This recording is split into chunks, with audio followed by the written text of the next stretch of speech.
Vamos a hablar de la nomenclatura tradicional de los óxidos. Los óxidos, depende con quién se unan, se pueden clasificar en óxidos básicos o ácidos. Básicos si se unen el oxígeno con un metal y ácidos cuando se une el oxígeno con un no metal. Depende de las características del elemento con el que se una, va a tener o puede presentar 1, 2 o 4 estados de oxidación. Cuando el elemento presenta un solo estado de oxidación, la nomenclatura se dice de la siguiente manera: óxido de y el nombre del elemento que acompaña al oxígeno. Por ejemplo, óxido de calcio. ¿Cuáles son los elementos que presentan un solo estado de oxidación?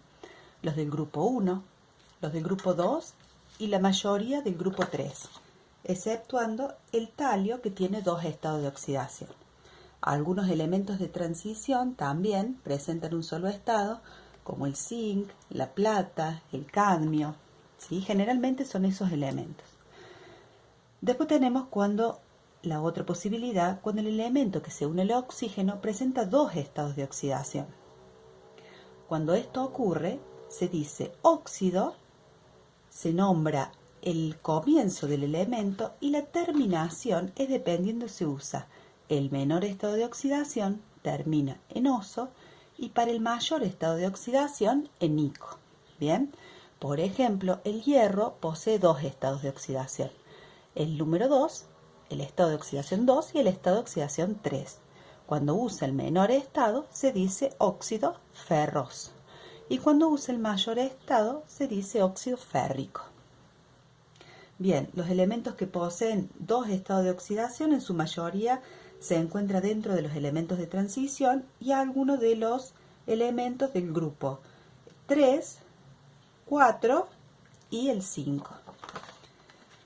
Luego puede ocurrir otra posibilidad cuando el elemento que acompaña al oxígeno posee 4 estados de oxidación. ¿Cuáles son estos elementos? El cloro, el bromo y el yodo. Bien, cuando esto ocurre, se nombra de la siguiente manera. Por ejemplo, óxido, si utilizamos el ejemplo del cloro, cuando el cloro actúa con su menor estado, que es 1, se dice óxido hipo, acá se coloca el nombre, cloroso. Cuando actúa con el siguiente estado de oxidación más chico, que sería el 3, se dice óxido cloroso. Cuando actúa con el estado de oxidación número 5, se dice óxido clórico. Y cuando actúa con el estado de oxidación 7, se dice óxido perclórico.